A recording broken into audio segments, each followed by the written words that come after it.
One of the biggest mistakes that writers make is what they do is they go, oh, Cole, I'm just writing about this thing because I enjoy it. And then I go, okay, that's fine. And then 2 seconds later, they turn around and they go, yeah, but why isn't it making me money? You just picked two different things. Yes, pick something that you enjoy, but like be honest with yourself about the fact that you want to monetize it. And if you truly do not want to monetize, that is closer to journaling. Okay? If you're like, I just want to write something that I'm passionate about, fine. But like, that's borderline a journal. Okay?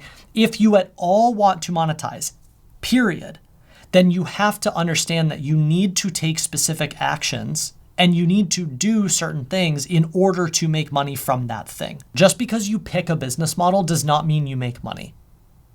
Just because you turn your newsletter paid does not mean that people pay you. Just because you build a digital product does not mean that you automatically start generating revenue. It creates the option to make money, but it doesn't mean that it happens instantly and automatically.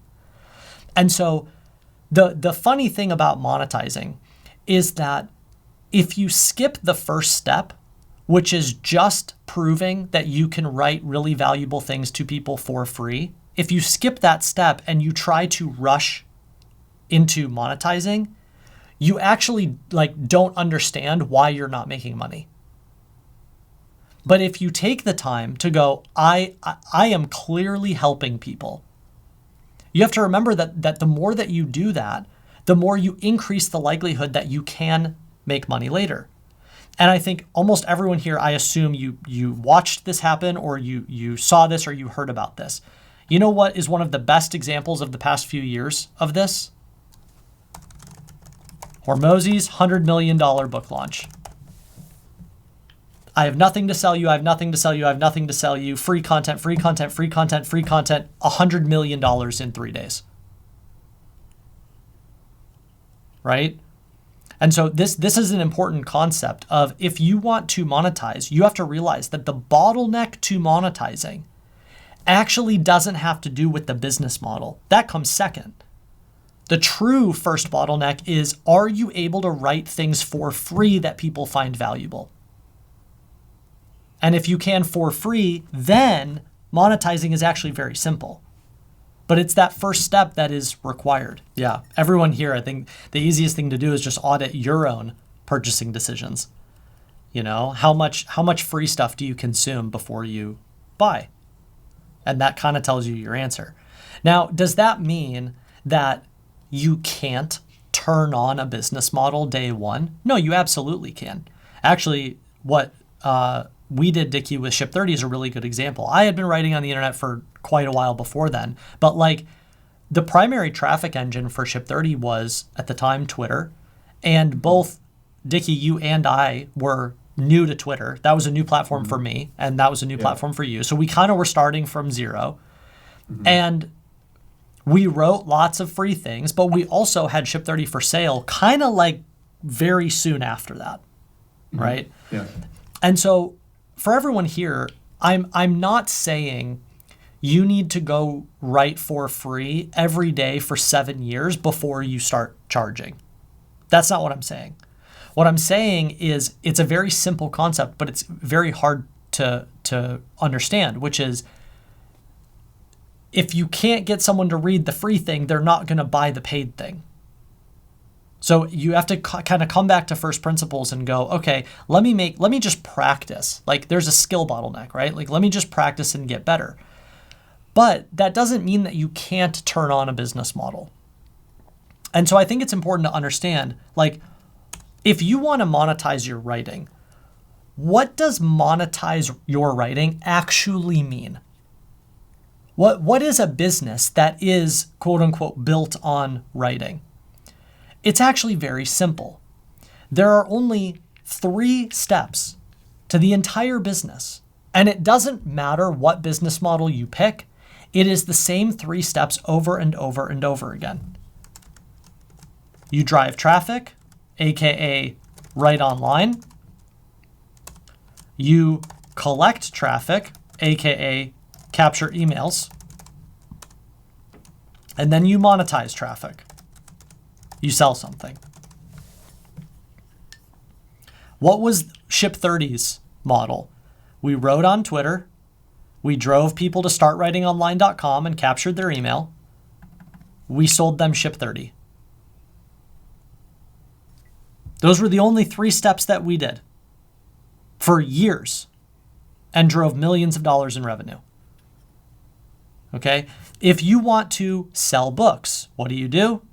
You drive traffic, you get people's emails, you sell books. If you want to sell digital products, what do? You drive traffic, you collect emails, you sell digital products. If you want to monetize a paid newsletter, what do? You drive traffic, you write online, you collect emails, they join your newsletter, you monetize, you get them to upgrade to the paid newsletter. So I think oftentimes people make monetization so much more complicated than it actually is. It's 3 steps, it's 3 things. And that's why like anytime you find yourself overthinking, you realize, or anytime you like obsess over one of these steps, you're lost in the forest. You have to pull back and see the forest from the trees and go, whoa, wait, it's not actually one of these individual pieces, it's this loop. And so the way that you monetize is by repeating this loop as often as possible for as long as possible. I think, Dickie, we internally, we looked at the data recently and we're like, what was the year that Ship30 was most profitable? It was the year that we went viral the most on Twitter, so the most traffic. We collected the most high intent emails via Twitter, and we ran the most Ship30 cohorts. We ran a cohort every 6 weeks for a year straight. This is actually a really, another great way of thinking about it. So Sean, you put in the chat, the most valuable thing I've gotten from this sprint is the realization that so much of what we want is a product of providing an outsized amount of free value consistently. Yeah, right? Like to take the counterpoint, where do people go wrong with monetization? What they do is they go, I'm not helping you, but I have this thing for sale.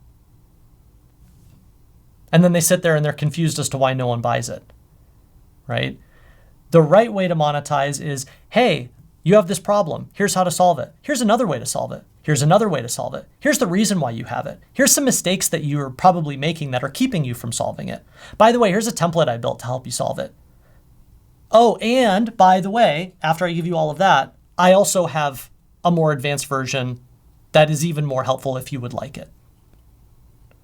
Like it actually is such a radically simple concept, but it's one of those things that takes a really long time to truly understand, which is the free content is really like the big forcing function for you to build skill. That is the whole purpose of creating content.